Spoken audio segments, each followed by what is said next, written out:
Where's this guy? Yeah. All right. I got my notes. You got yours? Really, dude? What? We're live, fool. Oh, well, in that case, welcome to the 25th episode of Sawdust Nation Podcast. You know, I guess I was running a little bit late. Well, to introduce everybody. So, wait. Hold on. What? Okay, 25 episodes, and you think you're some celebrity that shows up late now? Yes, I am. Oh, well, whatever. Go ahead, do your intro. Okay, well, let's start it one last time. Well, thanks to Josh, I have to redo this. So, welcome to the 25th episode of Sawdust Nation Podcast with your lovely host, AJ from Crafted in New Jersey, and that guy sitting across from me, who is my handsome partner, Josh from North Country Woodworking. This is getting weird again, man. This time, I screwed up. I almost said North Country Woodworking and completely screwed it all up. Anyway. That's okay. By episode 100, we'll get this down. Who are you? I have no idea. Where am I? All right. Anyway, so today, we'll be talking about what's in our woodworking shops. And then we got some lovely questions that got sent in to us by some fellow listeners. And I'm going to throw it to you, sir. And I'm curious on, where's your cat? I meant, what's in your shop? Oh, first of all, my cat, she's upstairs. She's hiding. We locked the gate. She ain't coming down. She's stealing way too much airtime from me, and I'm getting a little jealous. But what's in my shop? Well, let's go over. I shipped out my first cutting board, not to my parents, but to someone in South Carolina. Woo. So that was kind of cool. Yeah. Reaching out there. Hey, getting out there. I finished the coin holder blue line flag. That'll be delivered sometime this week. Excited about that. That's also first. I've done coin holders that were flag type, but they were laying down. This is going to be hanging up. So I do have a question. It's one of those learning processes. Yeah. And I'm sorry to throw you off. That's okay. I must have missed it, but when because you said that you were going to do the coin racks on the CNC. I don't know if I missed it in your story, but did you show like how the coin racks or the coins would sit in it? So you know how you come up with theories in your head and you're going to do something, and then when you're about to do it, you're like, I'm going to do it the old way because that's what I'm comfortable with? You did it the old way. Yeah. Oh. I actually did it on my table saw, like I've done it in the past, and called it a day. Because I already had the strips cut out. You know what I'm saying? This plays in later, but my bandsaw's not really working right now. Mm-hmm. So I'll talk about that a little later. We'll get to it. But I had a piece of ash that needed to be processed, and instead of doing the entire piece, I cut 5 little slats out of it on the table saw, and by the time everything was done and said, I had, perfect pieces, and I was already at the table saw, so it wasn't much to set up and just continue on that way. Makes sense. We talked about doing where you measure out your 5 slats, you cut that piece, you let the CNC run the little grooves for you, and then you cut them out. And that would work perfect if it was a different scenario, but it happened the way it did, and it came out fine. It worked before, worked this time. I mean, there's nothing wrong doing that. Yeah. I'm just trying to utilize the CNC to help me out. Oh, yeah. But yeah, so that's what I did with that. But the blue light flag is done. It's going to find go to its home here shortly.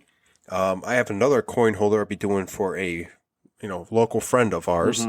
And then I got an order for 13 Christmas ornaments that'll be going to an organization here on base. They want that done by as soon as possible. So I'll be working on that tomorrow. Meow. Yes, that's my cat. AJ's cat just jumped up. Yeah. And then I'll be getting that. That's actually going to be a CNC/laser engraving project. So I'm going to be pretty busy with those 2 machines, working those. And then yeah, I have had bids for other last minute projects, but no one's bit the bullet. Right now, that's pretty much what I got going on. Nice. I got those ornaments, the coin holder, and like a toddler name game thing where they have to line up their name in the little hole. There's a cat. Yeah, it's slowing down. I've stopped really taking orders until the new year so I can have time to catch up in the shop with my personal stuff. I'll be doing a walnut tray for our household for our Christmas cookies for Santa Claus and stuff like that. I'm actually using a piece of walnut that was the original piece of walnut that I got from the first slab I bought from New Jersey Wood Forever. So it's going to be not only something we use every year, it's going to be a memorable piece because it's from the first slab. Yeah. And it's walnut. I mean, like I said, walnut special to me, should only be used on holidays. So there you go. Yeah, so I got some personal projects I'm going to be doing, working with the CNC, learning some new techniques. Cool. It's one of those things where you got to push yourself, and sometimes with the projects, you're not getting that push. So you do some personal projects to learn more. Yeah. I got the bits. I got everything I need. So why not? I'm going to go give it a try. But that pretty much wraps it up in my shop. I'll get into my bandsaw walls a little bit later after AJ here tells us what's going on in his shop. Well, you actually touched on something that it's I have to remind myself about it as well.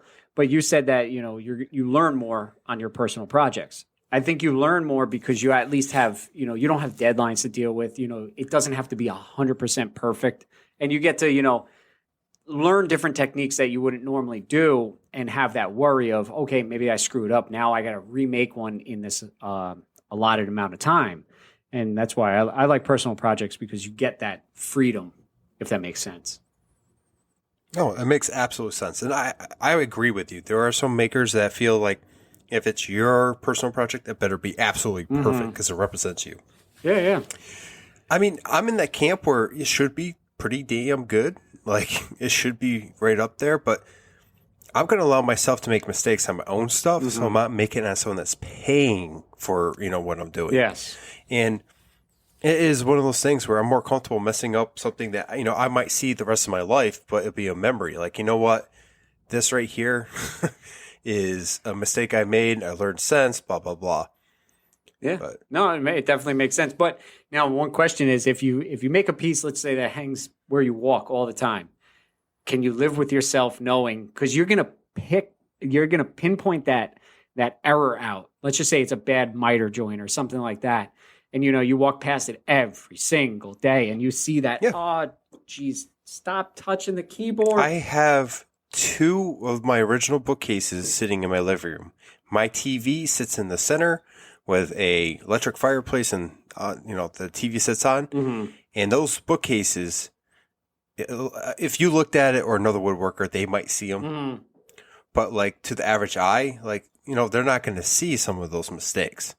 But I'm telling you, it took a couple of years for me to walk by and be like, oh my God, I can't believe I did that. Yeah. But, it's one of those things where I know they're there, but if I'm not looking for them, it's perfectly fine. Yeah, they look good enough. It's not like you have, a miscolored, side and then like a painted shelf and then like nails hanging out. No, I'm talking more like, with that particular build, there's some spots I had to fill in with some wood glue. It was my first time using a router. Wow. On those bookshelves. So like, not only was I a little intimidated by the fact I'm using this big thing, spinning blade, I was doing my first dados. I learned a lot in that one build. It took me like 3 months to do. Wow. Well, I took it slow, Yeah. and I didn't have the tools. I bought some tools so I could finish it, and it was all one of those things that I mentally built it and I produced it. Yeah. But well, yeah, I see your point. Do you have anything in your house that you walk by every day and you're like, oh my God, I can't believe I did this? I'm really trying to think, because I haven't built anything, like furniture wise or anything like that. Not really. The only real thing that, like if I look in Kim's yoga room, I made her this shelf. I don't think I ever posted it up. No, I lie. I did a while back, but I think I remember. One piece is on one wall and it's in the corner of the, where the 2 walls meet. So anyway, I noticed the flaws in it. I noticed the glue that I didn't sand off all the way. I noticed different things here and there. And that was my first time using, I believe that was ash. Or, no, I lie. I think that was butternut, which I found out was white walnut. Butternut. From you? So anyway, Oh yeah. but I don't think I have anything really that, that I made that I'm like, I could have done that better. That's in plain view every single day. Eventually I'm hoping to have, a coffee table that I make for downstairs and whatnot. That's just on the back burner, right now because I got so many things going on. But yeah, so once I do have projects, you'll be the first to know what my flaw is on them, that I keep looking at. So, and you know me, I'll point it out immediately so everybody in the world knows it. This right here is a huge flaw. Yeah, but we're going to keep it this way. Exactly. So, but besides those things, in the shop is the same old. I got flags upon flags upon flags, and I was able to get a lot of them ground out and ready to get sanded. The other night I came home, we had to run out, Kim and I didn't get home until late. And then I got one flag sanded, and it's just like, I got a ton of stuff to do. And Christmas is literally right around the corner. And I'm hoping to have... Oh. What? Christmas is when? Right around the corner. Like next week? Yeah. Yeah, it is. Excuse me, I'm going to do some shopping real quick. You continue. Stop liking my photos because I get it in my headset. I can't. Unfortunately, I haven't done you a disservice, man. Jesus. I have not liked your photos on your page, and I'm remedying that as you talk. Well, so continue. I just turned off the notifications. Oh, there's your shelf. Yeah. I picked. No, those aren't the shelves. Those are in our bedroom. The other one, I'll show you the other day. But anyway. Okay, sorry. Derailing the show. Jesus. We never go on rabbit holes down here, in here. I don't even know what I'm saying. We haven't. I don't think we have in a while. Talk about the shop. What's going on in your shop? Anyway, so I got the flags, got them ground out, getting them sanded. And the one thing that's helping me get them sanded is the new addition to the shop, which is the new Mirka 3-inch sander. And it is a Mirka Deros. The only difference is it's a 3-inch head, and that helps me with the contours of the waves and whatnot. And then I also put 2 interface pads, so I get a lot of cushion on the waves while you're dropping stuff. I think your computer's short circuiting now. But yeah, so the Mirka's been helping out a lot. And I got to get more sanded out. I got ones with insignias on them. Kim actually just painted a Coast Guard insignia. So I got to get that one stained and ready to go for Christmas. So I can't remember what I have to do tomorrow, which would be Wednesday. But I'm hoping to get a lot sanded and stained by the time I get home. Hopefully that stays that way. But with the storm coming up, I actually might have to stay at my job and be on plow duty. But anyway... I got a coffee cup rack, which I have not posted about because I wanted to get a few more pictures of it, and it's not done yet, but it's a huge coffee cup rack, and I didn't realize it was going to come out this big until I started building it. It's no lie, it's just over 3 foot tall by about 32 inches wide. And wow. Yeah, it's 5 racks, 5 racks with 4 cups on each rack. So you did a story about the glue up not so long ago, right? It was the coffee cup. Yes. That was in the ponies. Okay, yeah. I had the Pony Jorgensen clamps on those, and I'm telling you, they worked out so well because I bought them a while ago and didn't, I never really utilized them because they were just too big. They're, I think, 48-inch cabinet masters. And it worked out well because I put the coffee rack on the edge of the bench, clamped it right to the bench, and it worked out really, really nice. I saw that. I'm like, man, that is genius. Well, I see it on Instagram. They use these parallel clamps in different ways. I never knew you could stand parallel clamps up. I mean, I don't know why I didn't think of it like a foot on the bottom, but I need to invest in more parallel clamps. But smaller ones because, I'm doing flags, they're not huge. But they prove themselves each time I use them, but I never have anything big enough to use them on because, my flag, if I'm doing a 4-foot flag, the height-wise is only 24 inches. That's a big clamp. to be trying to hoof around. And that's a lot of weight too. Yeah. So, got the coffee cup rack. I got to break out of my what's in the shop because first I want to thank our sponsor, Totalboat, for sponsoring this episode of Sawdust Nation Podcast because Josh completely forgot. And I didn't forget. I was coming up. I had a whole thing for it. You just ruined it. It's okay. Well, anyway, with the package that they had sent us, with the Halcyon, the thick set and whatnot, I actually used the thick set and used it all in a recent project that is a very special, secret, duper, super secret project that I can't mention. And it's actually sitting in plain view, and somebody, the missus, has not seen it yet. But it's in plain view. Literally. So anyway, used the thick set. And I didn't keep it in my back room. I kept it out in the garage. And let me tell you, it doesn't like to cure in 50-degree weather. Yeah, it's going to take a minute. So I brought it inside where it's a little bit warmer. And the following day, it finally cured. I actually had to do 3 layers of pour on that because I just didn't want to go too thick. My luck, it would just explode and then I would have no project. And so I did it in 3 layers, worked out really, really well. And I cannot wait to get it out of a homemade mold that I did. And I made this homemade mold and I used almost a whole roll of packing tape so nothing would stick to it. It's like a Frankenstein mold. So once I get done with it and it's gifted, then I'll be able to post it up.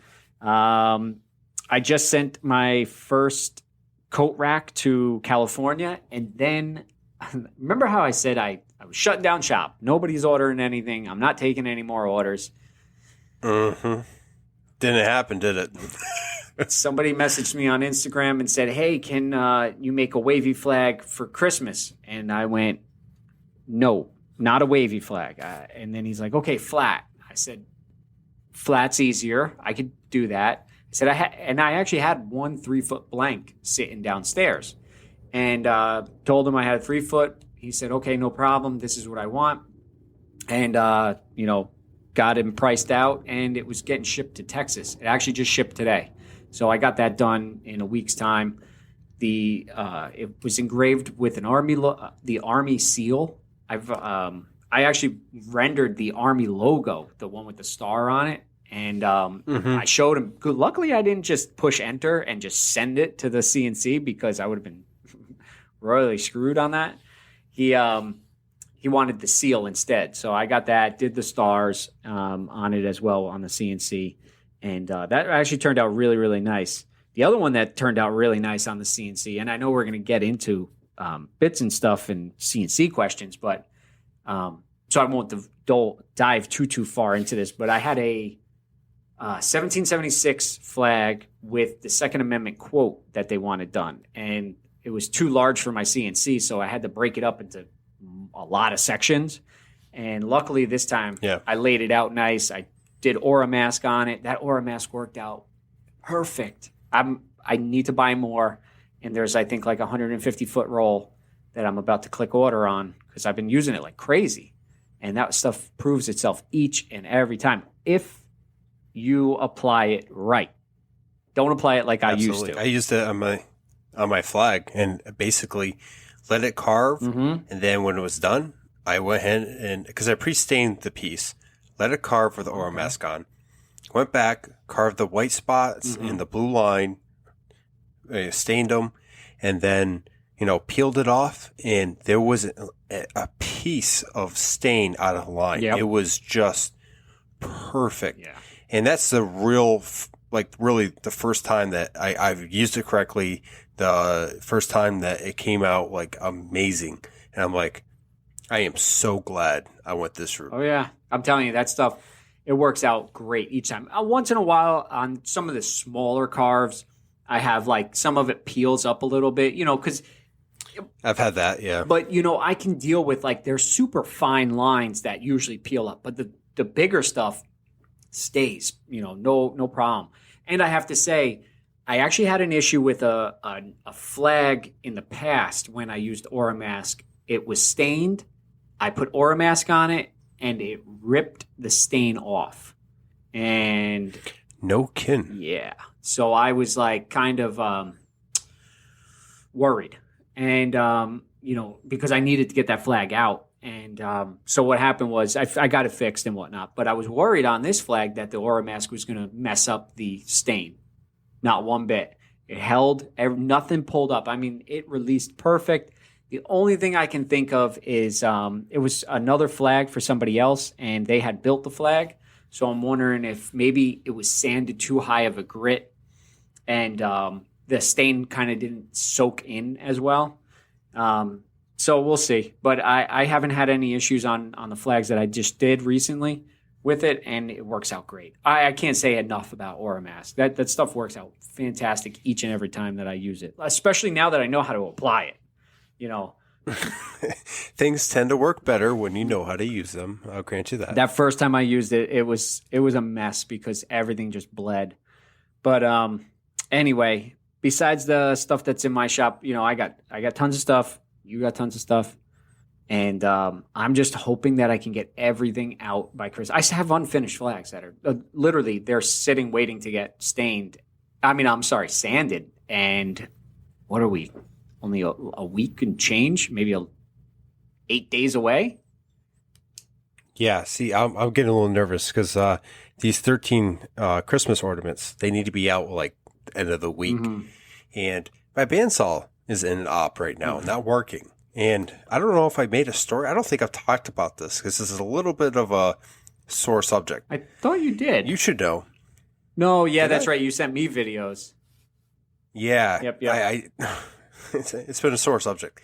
Long story short, this last corn board that I did, I had to resaw it to get the piece I wanted. And as I'm going through it, my blade snapped. Like, it just snapped. And of course, I immediately shut it off. I pulled the blade out. I put a new blade in. And I'm like, well, it's part of, using a bandsaw. Sometimes that happens, right?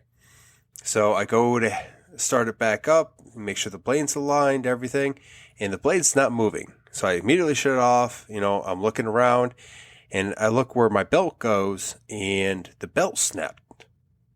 And I don't know if that happened at the same time. I don't know if it happened when I restarted it or what.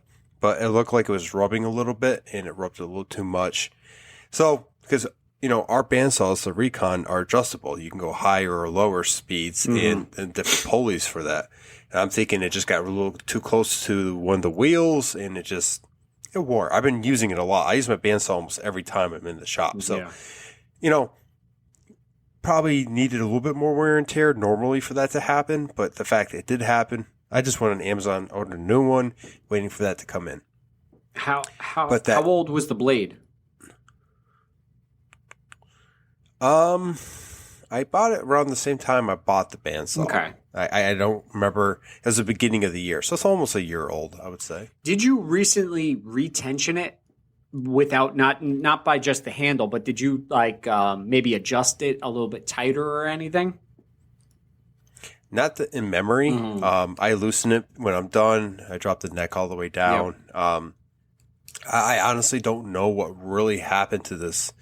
It was a 3/4 inch blade, 3 TPI, and I don't know. It was a little depressing because, like I said, I use that a lot.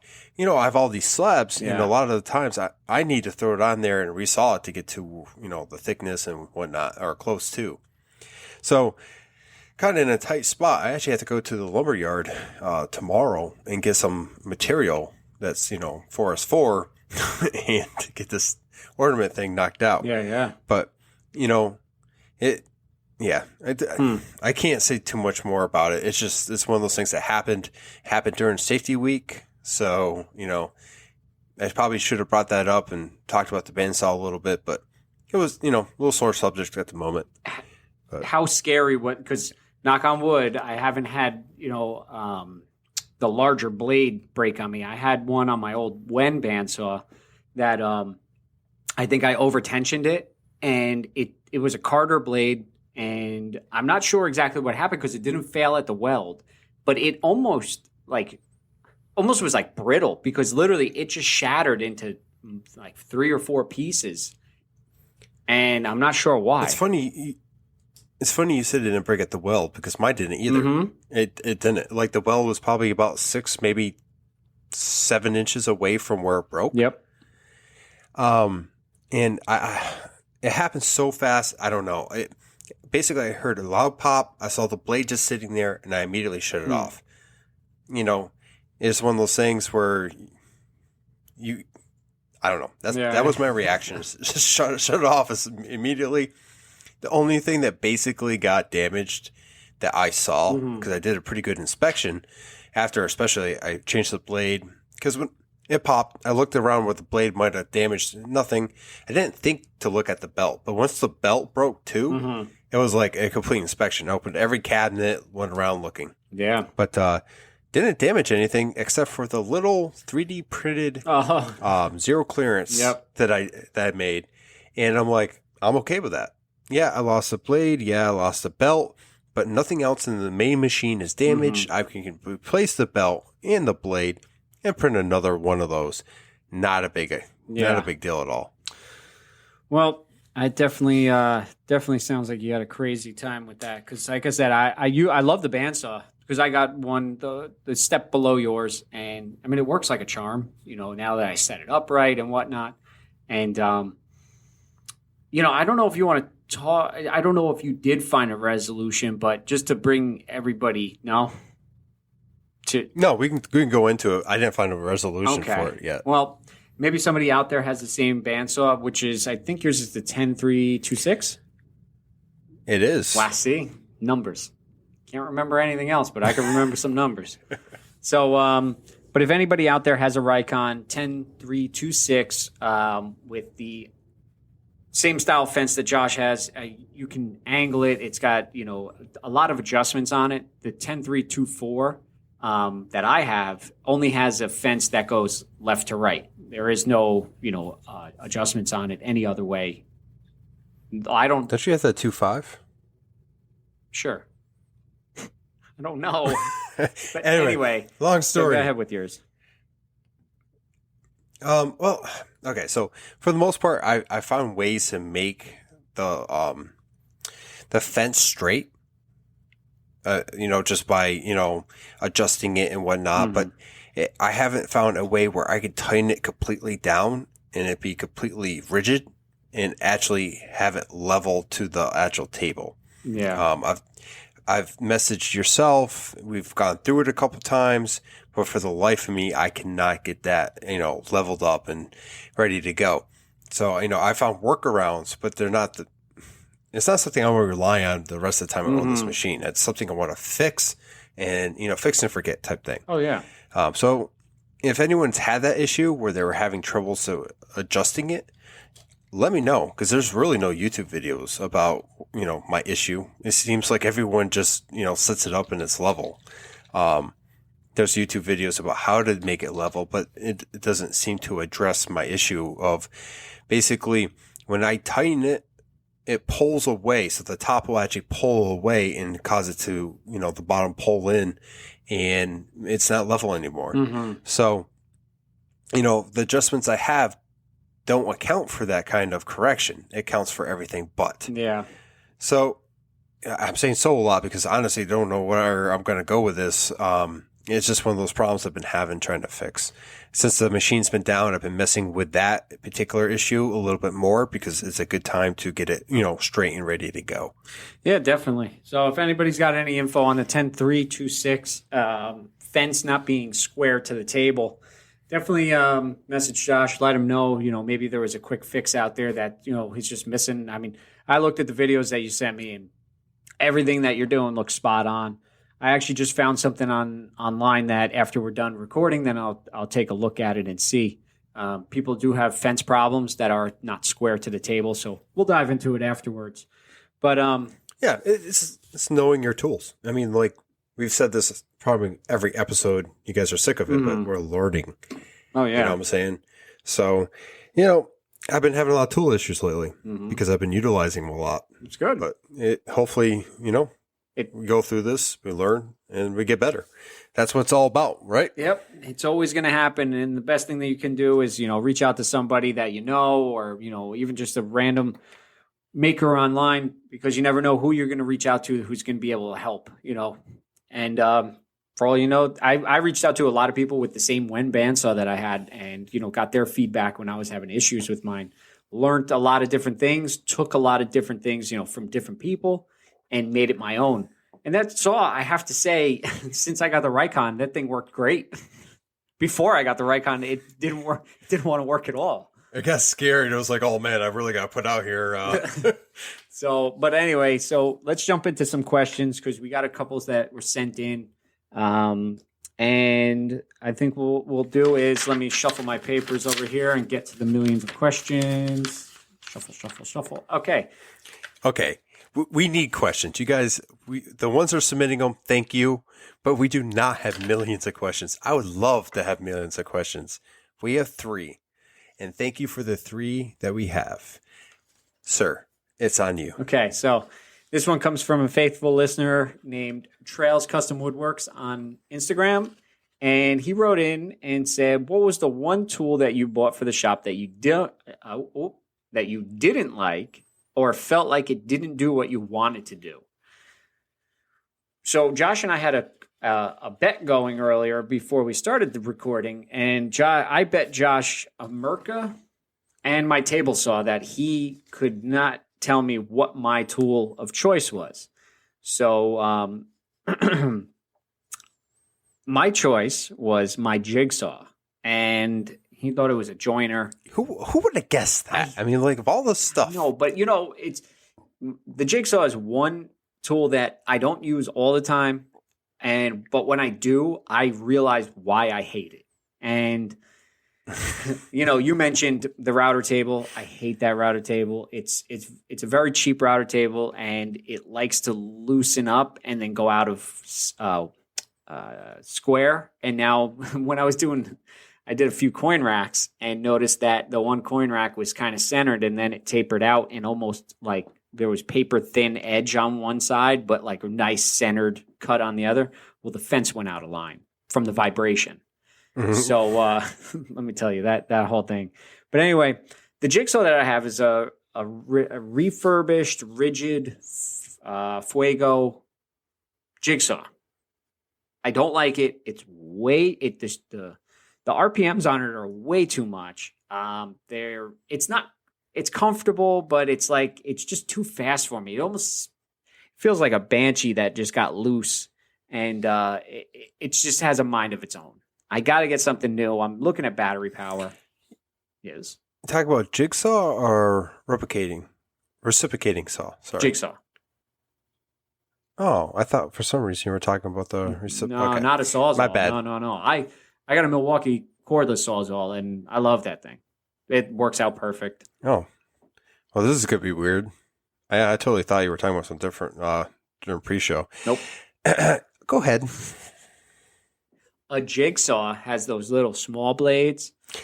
T-shank. Yes, sir. I know exactly what a jigsaw is, but for some reason, when you said that, I was not thinking the same thing. Like I would have put money on it that you said.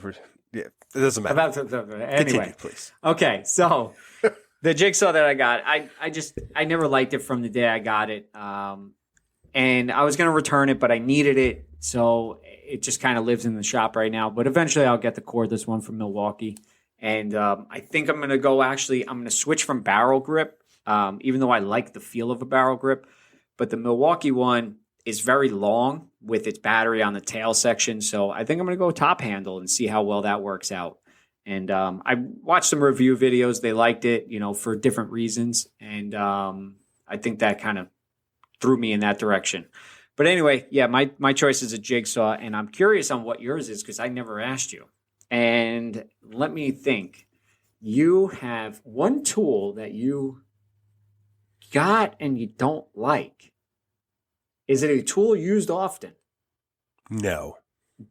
Does it? Oh, is it the dovetail jig? No, I don't mind that thing. It's just a little complicated to learn, but because you mentioned that before. I should use it more. You mentioned it before. I thought that was going to be yours. Well, Well, no, I can't. No. I can't dislike something if I haven't tried it. It's still in the box. Yeah, that's very true. You should open it so you don't make it another year. That's literally been a year. I know. Oh my God. You should open it and just like commemorate when you bought it and then put it away. By the time I'm 50, I'm going to be able to sell it as like an antique that's in pristine condition. Yeah, you're not wrong. It's still in plastic. So anyway. No, that's why like during the pre-show when you were talking about here, I'm like, okay, whatever, cool. But yeah, mine's my jigsaw too. I have a skill jigsaw and it's not that it doesn't work. It's just I do not like it. Like it doesn't cut like the blade where it stops from angling. It doesn't really work well. Like it's a plate that tightens down, and as you're using it, it like vibrates. And I mean, you can adjust the screw to make it tighter. And I've tightened that thing down to the fact like, long story short, it like vibrates off and like starts tilting. Because with that thing, I'm kind of like, going along with it.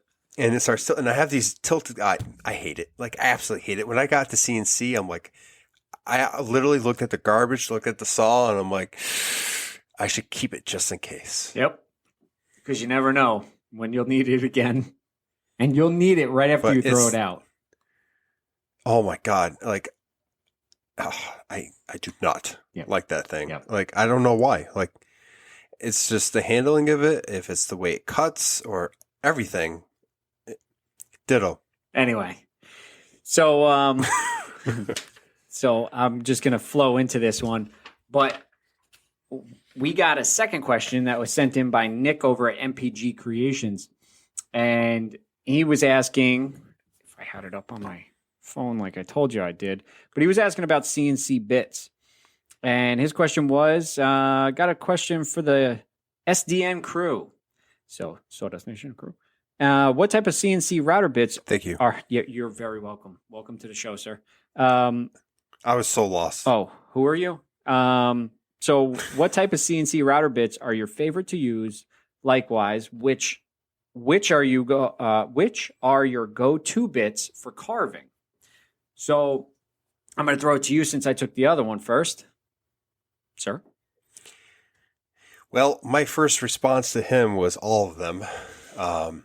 Every single one I have, I use with one exception. But so for engraving, what I'll go ahead and say the 60-degree bit, the RC 1148, is a great bit. Like, I saw you using it. It was one of the first bits I got in a kit, and I've loved it every time I used it. You cannot go wrong if you grab one of these. Yeah. And then later on, I went ahead and got some more engraving bits because I was doing signs and stuff like that, and I wanted greater range. So I got the 4577 1-K, which is like a 30-degree engraving bit, and then a 46 282-K, which could do like 2D carvings. It could go pretty deep, and it does some really cool stuff. Now, I have not used that last one. I've used the other two, but I've been really holding out on the last one because I need to figure out what I'm going to use it on. I have some ideas in their, personal, household stuff, but I haven't found anything far as like client based to use it for. Now, I'm going to be developing some other stuff for my Etsy store and for stuff like on base here in the future, and I do have some ideas that will come into play. My end mills, I have the 46202-K. It's a quarter down cut, and then I have the 46 200-K, which is 1/8, and the 46 237-K, which is 1/16. And I'm not gonna lie, like I forgot I had the 1/16. I haven't used it, and I'm trying to think of a place I would. Maybe so rough pass. For the fine details, so, I don't have to go through and do so much with the actual engraving bits. And then I just picked up, and most people know, already pretty much ruined my flattening bit, which is the 45 52.5. Don't laugh. I have it sitting here in my hand. I keep staring at it, and I'm like, It's not ruined. There's still life to this, but man, if you guys don't know, I'll catch you up. So one of the first cookies that I got, I broke down and I was making into cutting boards or serving trays or what have you. And it was the first time I used epoxy as well. And I literally flooded the top because I had cracks. So there's like a 1/4 inch of epoxy on there. And it was a mess. It was one of those projects I did and I've been leaving alone and didn't go back to for a long time because it was just a mess. Oh yeah.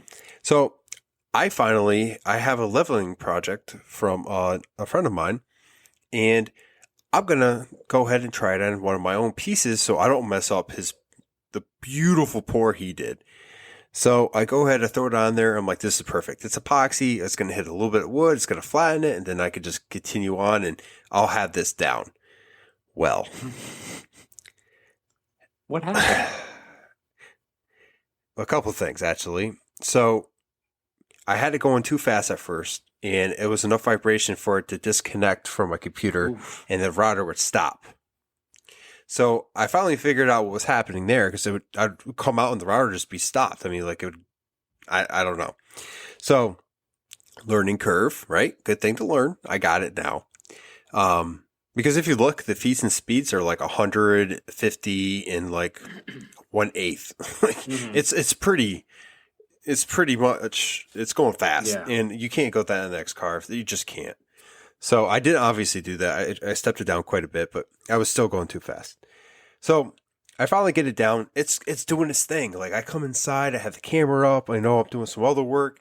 And all of a sudden on my camera here, and then like continue. And I'm like, well, that isn't good. So I go out there and I'm like, what is going on here? I'm looking and looking and I see something shiny and there's a nail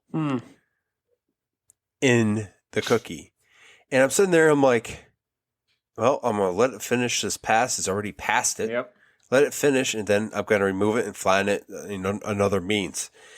But I will say it looks cool. Like this thing is like, I flattened the rest of it, the other side, and some cracks opened up because they didn't penetrate deep enough. But I'm going to go ahead and pour those up with, Totalboat's amazing high performance epoxy, and some blue pigment from Black Diamond Pigments, and get that all situated and clean this board up. And it's another board where I don't know if I'm going to sell or keep, just to hang up on the wall above the CNC and go, and then maybe the bit when it's done right next to it, be like the bit killer or whatever. But, all of us can relate. We've all found metal some way or form while doing our tools. And, that was the first on the CNC finding metal. So got that out of the way. Broke the belt early on. I'm hopefully going past that learning curve and going down for some smooth sailing from now on. I don't know. I haven't hit metal. So I actually, what was I using? I was using just a regular old, Cove bit, I think they're called, the for the juice grooves. Oh yeah.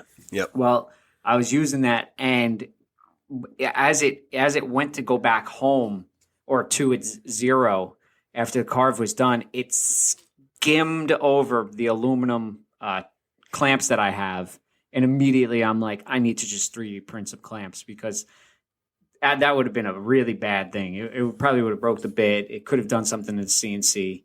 And it is aluminum, so it is a lot softer than steel. Or yes, it wasn't spinning at that time. Well, no, it was because it was still going. But I mean, I just nicked the little rubber boot that's on it, and I'm like, wow, that rubber boot looks like it got hit, and I was like, oh, I see what happened.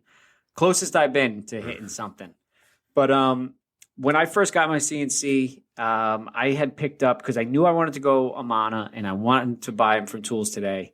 And I went with the one little kit that they have. It's 3 bits in there. It's the AMS 119 kit. It's, I think, Matt's 3-piece sign making kit. And I went with that because it had the V bit, the RC-1148. It also had the 46 200-K, which is a 1/4 inch downcut bit, And then it also has the 1/8" downcut bit, which is the 46202-K. The -K means it's a spectra-coated bit, which is extreme tool life. All I have to say is I've been using those for quite some time now. It hasn't been a full year yet, but they have stood up to everything I've thrown at it. And, me from learning to where I am at now with it. And actually, I just realized that MDF likes to coat your bits if you run them long enough. Yes. Because my 1/8" was coated in it. And it sticks, and it gets pretty rock hard on there. So I got to clean my bits one day. I really, really need to do that. But that was go ahead. I was going to say, I don't know where you get your bits from. Tools Today is where I got all of my bits. And that particular tool kit, the bit kit that you got, is the same one I got. Mm-hmm. And usually it's about $150 or actually it says $146.95. Yep. And it's on sale, looks like, for $110.21. I know. It's a lot of it. And it's free shipping because it's above. So, go buy that if you don't have that. I know. I use code SDN and you will receive 0 off. They make it higher priced. It's like $200 at that point. I added $30. So no, if you were listening to me, I mentioned Tools Today already. I told you where I got my bits from. It's okay. But you didn't say the price. Josh I wanted to tell him it was on sale. You're right. I'm actually doing, I don't know, what's a game that's on the cell phone nowadays? Candy Crush? Ugh. Anyway, I think I'm actually going to buy, as you and I were talking in the pre-show, we want to do get a compression bit. So I believe that I'm going to buy a compression bit, seeing that they have a sale going on right now. Why not? And so anyway, that was the first kit that I had gotten, and I fell in love with the bits because, they worked out really, really well. I'm still running these same bits. The RC-1148 still has the original knife in it, and it works flawlessly every single carve. I have noticed that the tip got a little dulled after a while, but it still carves perfectly fine. And for carving, my go-tos are the 1148, the 1145, which is a 45-degree bit, and my newest favorite, which is the RC-45711. That is a 90-degree bit, and it works amazingly well. I did stars with it, and they are perfect. Yeah. I did the Army seal. I like 90-degree bits. What? Yeah, they actually do a really good job at detailing. I did the whole job with one bit. It was the stars that got carved out, and then also the Army seal, and it had every little bit of detail that you could ever ask for. It did it. I was almost tempted to use the engraving bit that I forgot. I did not get this kit. I lie. That's not the kit I got. Really? I got 4. That's the kit you told me to.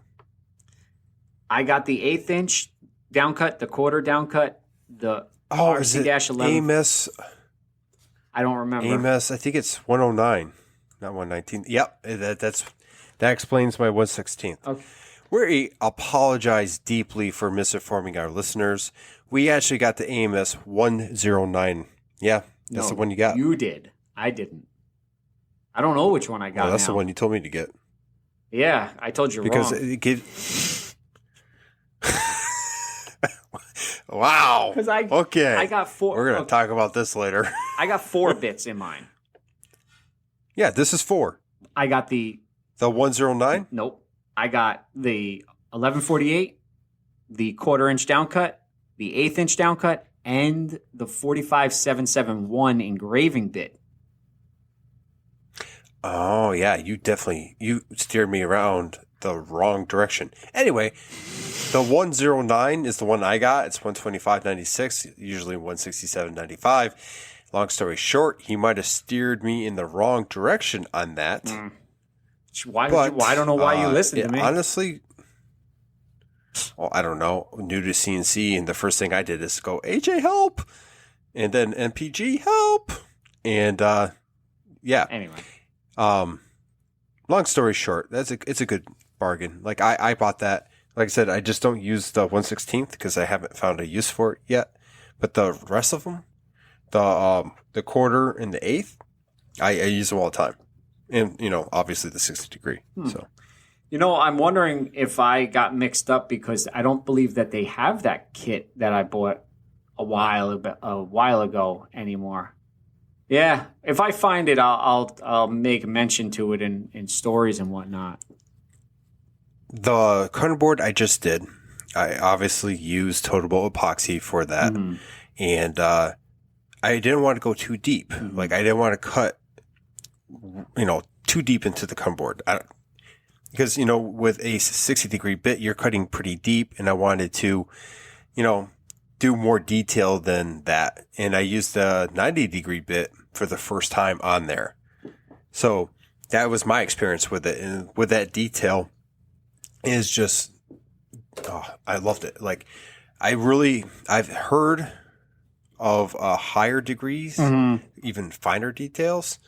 And I'm addicted to the V-carve. The V-bits? The V-carve bits. Yeah, the V-bits. Like the amount of detail you can get out of those are just ridiculous. Yep. Now, which 90 degree bit do you have? It depends what you... The Inventables one, I don't have, I would love to, but I've spent quite a bit in bits this year. Just buy them all. So the thing is, I have a couple from when I bought the CNC. And I bought those knowing that they're not the best of the best. I bought those so I can utilize them and see what I needed versus just buy something and kind of guess. Okay. And based off what I've used so far, the Amana tool ones I use. Like, with the exception of the 1/16, which came in that kit, so whatever. But I'll continue adding to my collection with the better bits as I go. Yeah. But, I mean, like, that carve was, worked out perfectly fine. So, okay.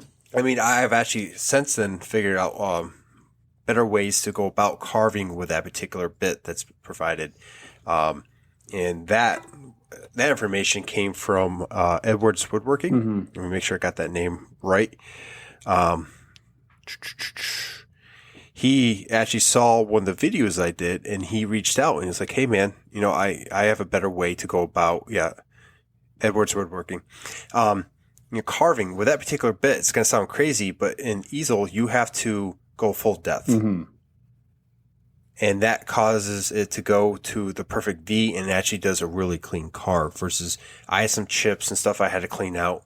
It wasn't bad. The carve came out beautiful, but it still had some more cleanup than I wanted. And he was like, here's how to fix that. Okay. Nice.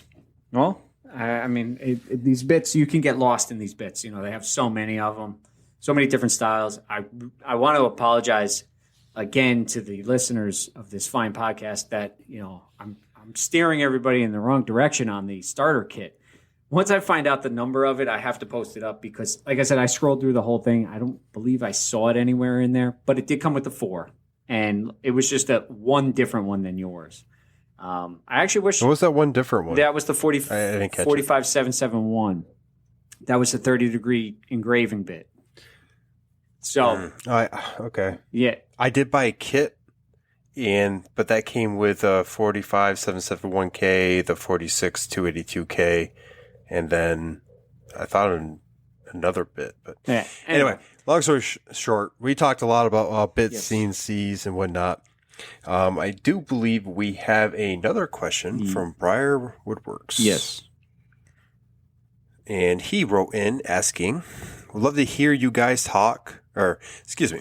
would love to hear you guys take on finances in the shop. How would you keep track of what's going on and what's going out? And do you take out the profit and keep it to yourself, or does it go right back into the shop? I'm leaving on this one. Tossing it curveball. We've kind of hit on this before. Yeah. I'll go first to let you kind of gather your thoughts.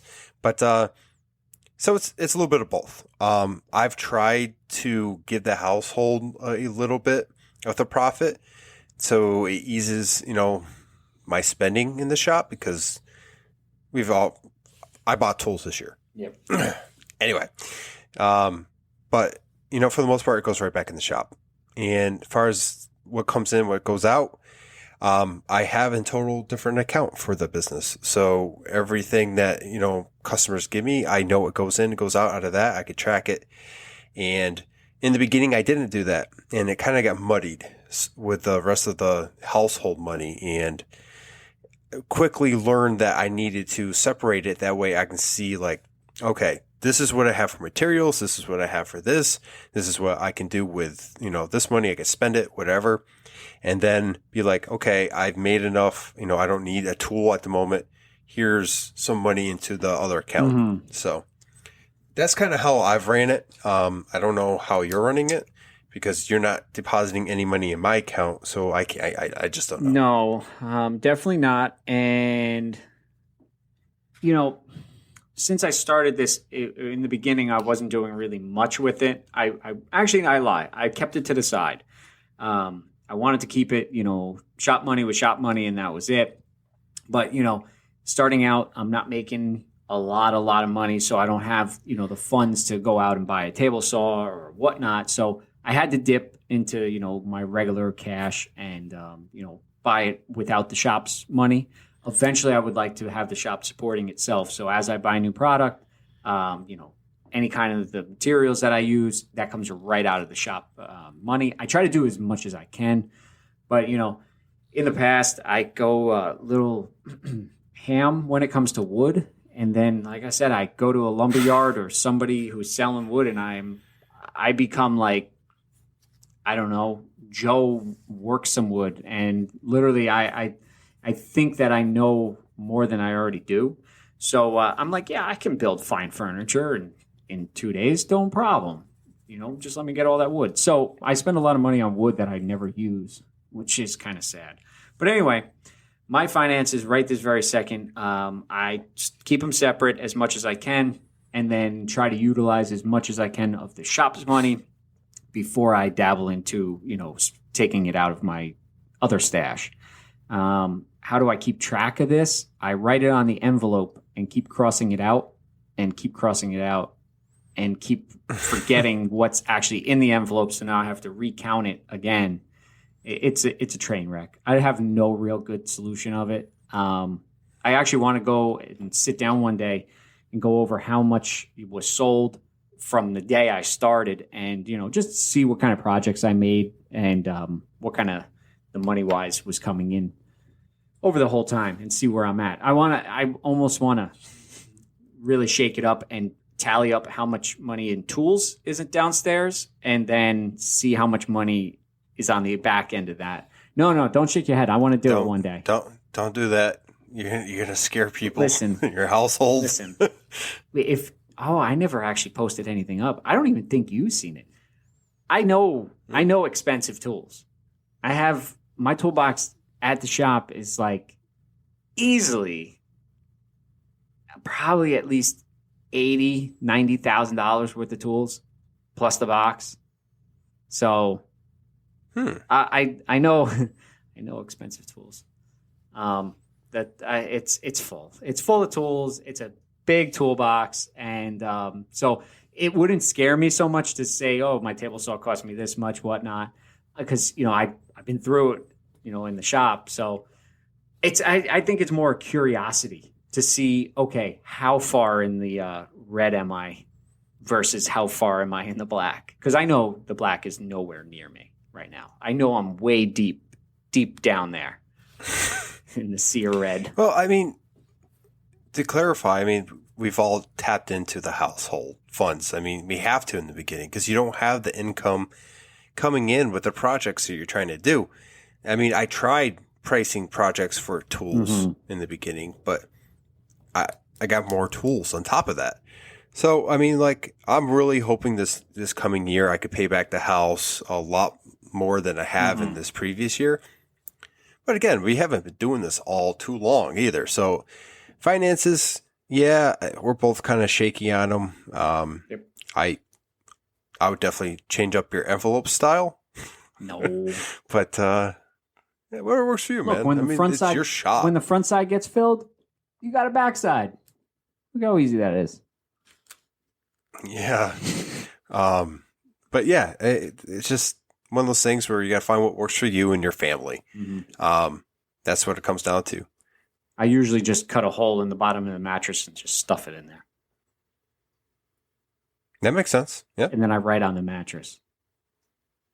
I'm joking. Well, you have a lot more room to write. A lot. So anyway, I do believe that was the end of the questions. And I believe that we're going to actually wrap this one up.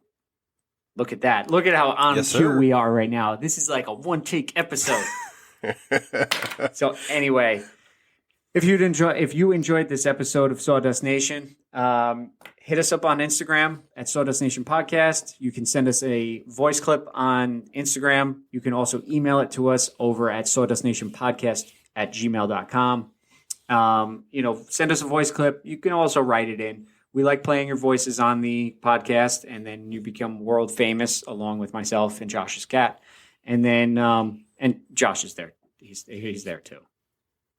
What's up, buddy? Hi. And but you can reach myself at Crafted in NJ, or you can reach Josh over at North Country Woodworking. Send us your questions, comments, additions, deletions, anything you have for the podcast that you want to hear on it on the next episode. Let us know. And if you even have questions that aren't even related to the podcast, and you just want a quick question answered, send it our way. We'll be gladly to help. We'll be gladly to help. Who am I? We'll be glad to help. There you go. And I'm going to send it off to you because I know you're chomping at the bit to get, or you're chomping at the apple. Do we have a Gmail account? I just said that. Oh, geez. I don't listen to you when you talk. I'm sorry. Anyway, if you'd like the podcast, go ahead and rate us. What's this red button that says leave end call? Yeah. Well, you could. Yeah. I could still. Oh, no, I couldn't hear you. It'll just be awkward then. Anyway. Train of thought. So if you like the podcast on a serious note, please go rate us on Apple Podcasts. We love seeing the ratings. I think all 10 of them.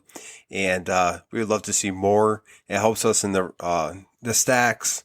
I mean, our podcast gets out there more. We're huge in Mexico right now. We have like 3 or 5 downloads. So yeah, if you're listening from Mexico, thank you. Even Poland. So, I mean, like, Poland. It's cool seeing. Yeah, dude, it is really cool seeing everyone listening from around the world, and we do appreciate you guys and recognize you. That's awesome. Well, before we say goodbye, I want to thank both our sponsors, Totalboat and Sticker Beat, for sponsoring the podcast. Really, so Totalboat I bought it a while back, and then once they were, sponsoring us for this podcast, it's even better. I still love their stuff, even if they weren't back in this podcast. Their stuff is great. It works so well. Go check them out if you haven't. Give them a follow on Instagram, on any social media platform. Also, check out Sticker Beat and use this promo code. Couldn't think of what it was. I thought it was the SAW code. Use the promo code Sawdust Nation with no space in it to get 20% off your entire order. And high quality stickers, stick to anything. And I got them in my shop. Josh has them in his. We have them on pretty much everything. And if you guys want a Sawdust Nation sticker like Josh just dropped. Oh, yeah. A lot of them. Hit us up. Let us know. We'll send one out to you. And then you could be part of the Sawdust Nation. So with that, I will say bye-byes, everybody. I love you. Love everybody.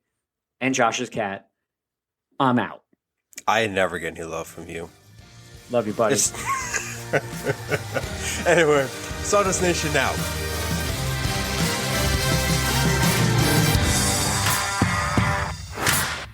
Seriously. Yes.